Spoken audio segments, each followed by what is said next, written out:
There, welcome everyone. Wieger Burma back again at Appletree Surfboards in the repair room. So last year we did a video about how to fix small dings on your wing surfboard, on your carbon fiber board, and we got a lot of good response. Like, we want to make our boards as strong as possible, but unfortunately little dings can occur, but we want to show you how easy it is to keep your gear in tip-top condition and what you can do yourself. Of course, if you're afraid of this stuff, take it to a specialist, but we think that a lot of the normal, like small dings and small repairs, you can easily do yourself. So because we had such good feedback, we wanted to do a complete series about more common ding repairs on both our kiteboards and our carbon fiber boards. And in today's video, I want to show you something that unfortunately does happen, not often on our boards, but it does happen on a lot of boards, surfboards, kiteboards, and that is the fin box blows out or it needs a fin box replacement. So in this video, we're going to show you how to.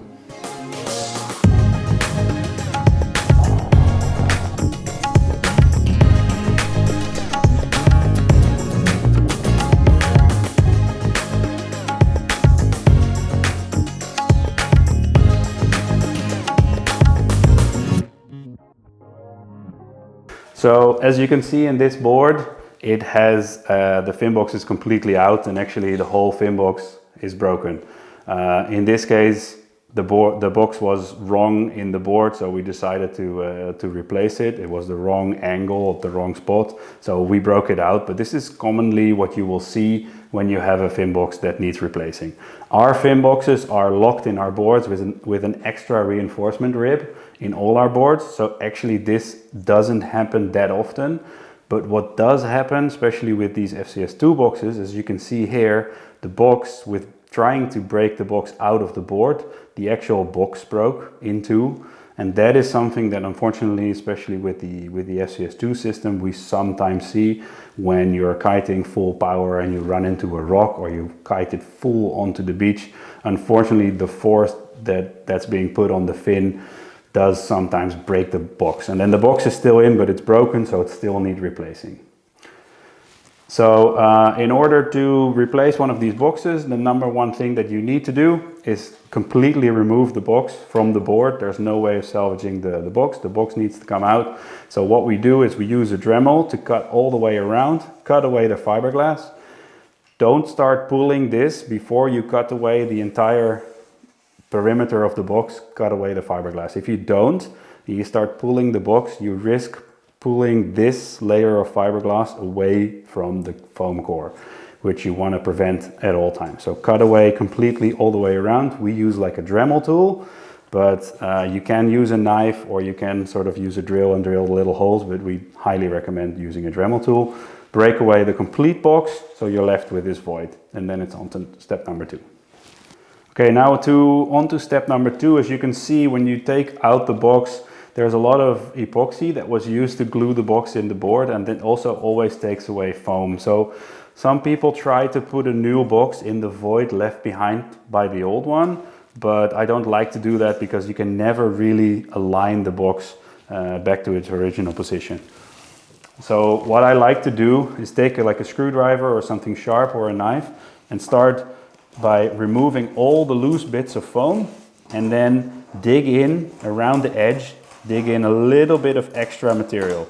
But make sure that all the loose bits, like these bits of epoxy, are broken out and the hole is completely clean. So that's what we're going to do now.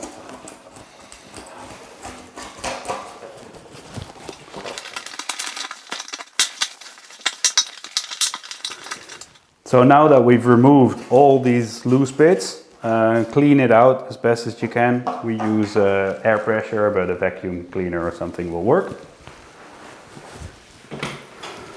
There we go. Careful.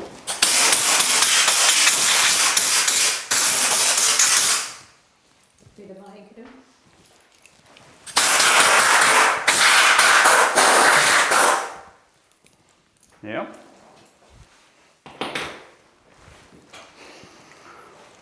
So the next step, what we always advise to do with this is completely fill the cavity, preferably with a piece of foam, or with expanding epoxy foam, two-part epoxy foam. And the reason for this is that if you try to glue in a new box in this void, it's, again, like I said before, super hard to completely align it. And if you start basically fresh with a fresh surface, you can use the FCS tool to reroute the box. Now, I understand that some people will not have the FCS tool, but even then, it's better to completely fill it and then with a knife cut away a recess for a new box, because a new box will never be tight in this old hole. It will always be loose, and then it's impossible to align it properly, and you really want this box aligned perfectly with the other one. So what we're going to do now is this clean hole, we're going to fill it completely with a new block of foam. Okay, so to fill the void that we just created by removing all the foam, we like to fill it with foaming epoxy. This stuff might be a little bit hard to get, but it should be available. There's multiple manufacturers making it. There is other ways to fill these voids, but we feel that this foaming epoxy is by far the best. It creates a really strong bond, and the fin box is actually as strong as it was when it came from our factory. So just use the manufacturer's instruction on mixing it. It expands by about 4 times, so you only need 1/4 of the void filled. I'm going to make a little bit more so it overfills. We're going to leave it overnight. It's going to expand into this bowl, and then we're going to sand that flat and then reinstall the new box into this epoxy foam. So here we go. So we've mixed the epoxy. I made quite a little bit too much, but it should be fine. And we created this little dam around the repair, because this tends to expand more than you expect, and it also tends to overflow. So make sure before you start filling it that it's as horizontal as you can have it in your stand, so it doesn't overflow. Make sure you have this set up around the way. And then what I like to do is use a little bit with your spatula and really sort of work it into those corners first, so that when it actually starts expanding, it really starts to fill up all the voids. And then the edge glass might be separate a little bit here and there, so it's good to have that extra little bit of epoxy connection under there. You can see this stuff is yellowish, not fully white. It's a bit of a shame. It is available also in white. This is yellow in this case. The board, we're going to do the repair in blue as well, so it will not be visible. So it's not a problem that this stuff is yellow. If you have a white board and you want to keep it super white, of course try the source white version of this foaming epoxy, but it should be fine. Now, make sure it's really up in all the nooks and crannies, and then, like I said, fill it to about halfway. It will expand into a big bowl. You will see tomorrow. Don't overfill it, because all of the extra that you put in will just flow out. This should be plenty. It's in all the corners. Now let's wait 24 hours until it's expanded. So we're about 1 hour in. As you can see, the epoxy foam has already filled to the top of the board. So you have to be super careful now, because it's foaming, but it's not hard yet. So if you agitate it now, it will collapse like a cake in the oven. So leave it, but you can see it's completely filled to the brim, which is nice. It will mushroom up, and that we can cut away, but it looks really good now. Okay, so it's now the next day, and as you can see, the expanding foam has cured and it expanded nicely, completely over the top. It's now time to remove the tape, and we're gonna sand away, or you're gonna cut away this to reveal completely the void filled and ready to install a new box.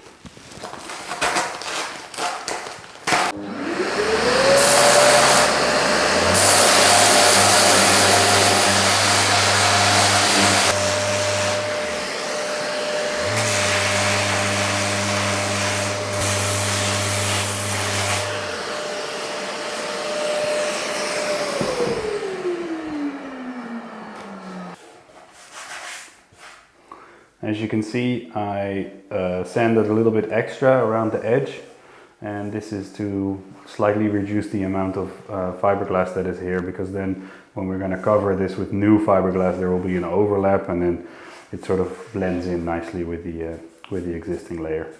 So now it's time to reroute cavity for a new box. So here we go. So we just moved to the shaping bay here, because here's where we have all the tools. So you're gonna need a FCS2 routing jig and an FCS2 compatible router.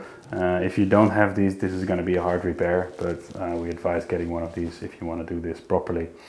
So if you come and have a look here, we are actually lucky, because it's probably hard to see on camera, but this board still has the original shaper's marks for where the fin's supposed to go. So I'm just gonna copy them to the top layer, because what you normally do is you align the shaper's marks with the shaper's marks on this template, and then it should put it exactly in the right spot. So if these are not here, you're gonna have to copy it from the other side and make sure it's correct, which is actually quite a bit harder. But like I said, we are lucky, so now it's just a question of lining this up with the existing marks, setting the router depth, and routing it out.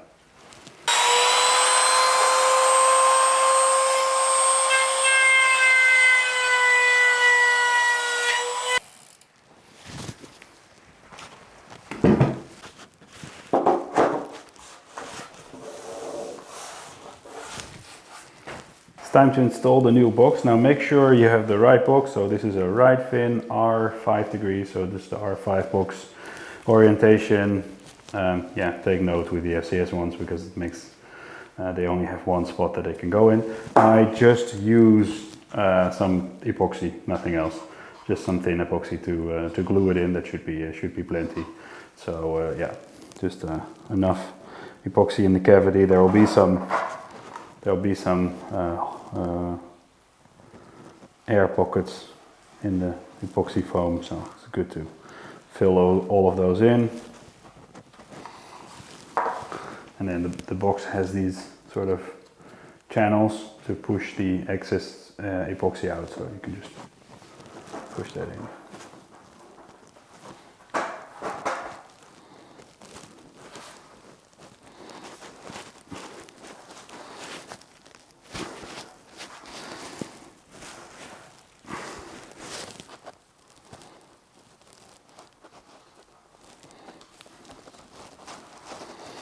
Now I'd like to wipe away the excess, because we want sort of a minimum amount there, so for the next layer we don't have to sand. So I'm just going to grab some paper and remove it.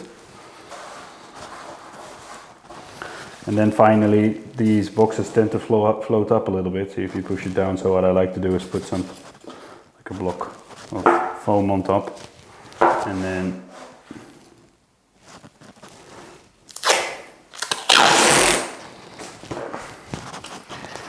just strap it down real tight.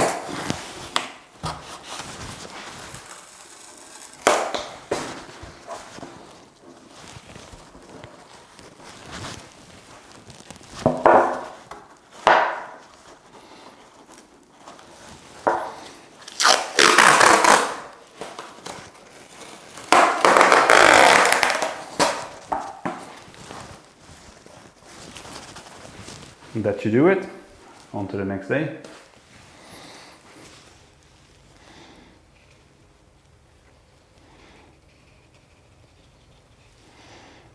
Okay, the resin is now fully cured and the box is set inside the board. Now how these FCS2 boxes work, the same with Futures boxes, they have this sort of higher area here in the middle. So what you're required to do is glass over this area and then leave it to harden, and then sand this down. And by sanding this down, you open up the slots for the fin, basically. So that's why they currently have tape over them, so the resin doesn't seep in. You just glass over the whole tape, and then you can open them up when you're sanding. They do, however, have quite high sort of edges that are a bit frustrating and a bit annoying to laminate, and lots of times air bubbles get trapped in there. So what I like to do, especially with this box when it's completely set, is sand it down a little bit just before you start glassing to make your life a little bit easier. Also, there's quite a bit of excess resin from the initial setting of the box that is poured over. That's a little bit high, so I'm just going to take that down quickly with some 100 grit sandpaper.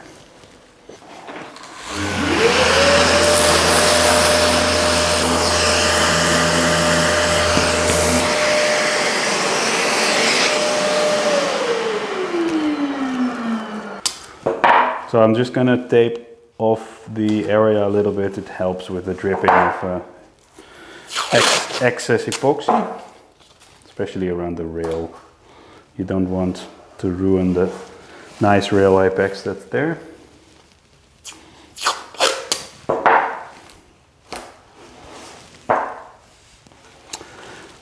And then we're just gonna cut a couple of fiberglass patches and gloss over this as normal.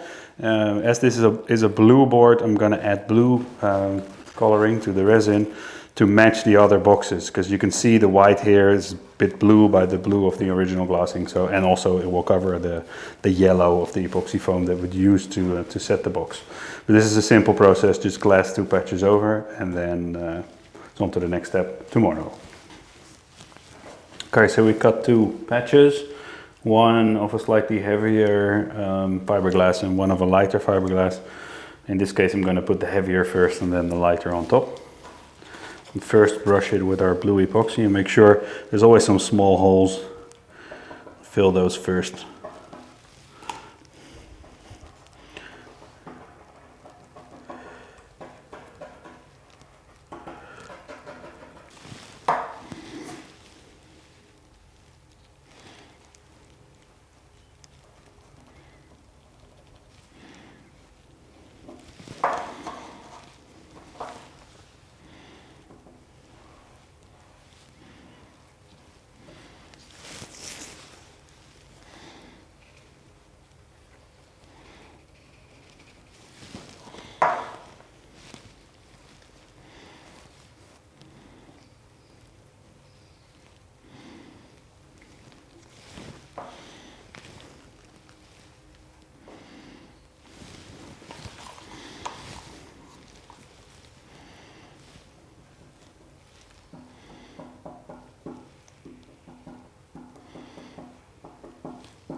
There we go. So that's done. It's time to leave it cure.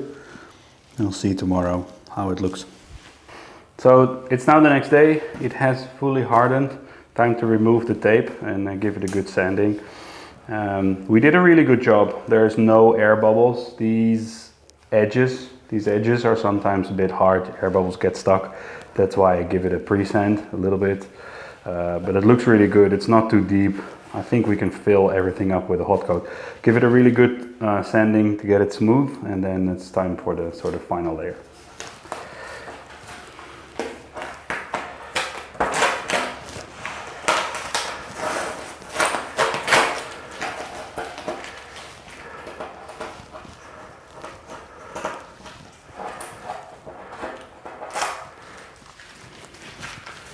When we start sanding, just be super careful that you don't hit these edges too much, because this is the original layer and you don't want to sort of break into that anymore. So be super careful when we're sanding.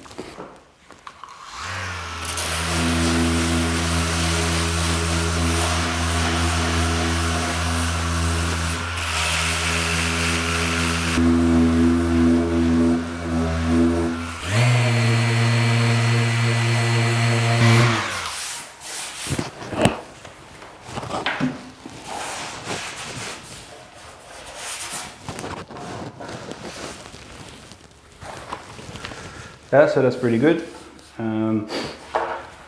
It's almost completely flush, so it seems to be in there quite well. We're just gonna tape off the area and give it a final layer of just epoxy resin to finish it off.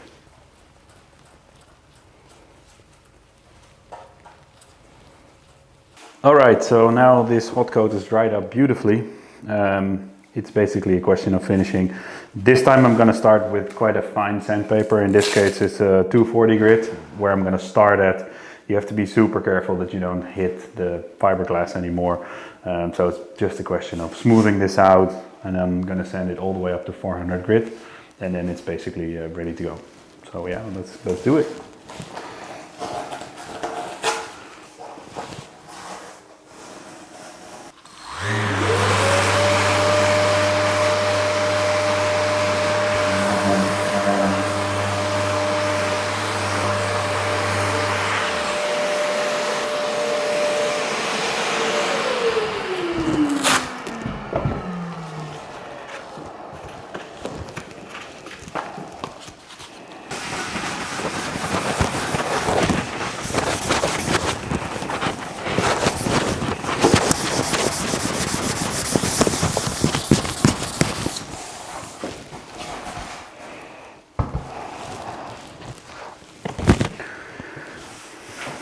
So that's done. You don't really feel any difference between the two boxes. It's as good as new. We just have to remove the little pieces of tape and it's basically ready to go.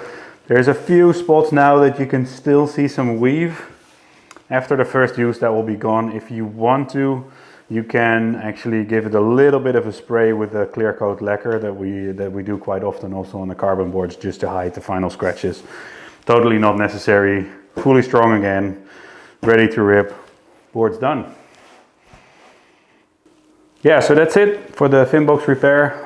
Not something that we have to do regularly on our boards, as you've seen in the beginning. It's actually super hard to break out the box, but it also will work on any other board repair that you'll have to do.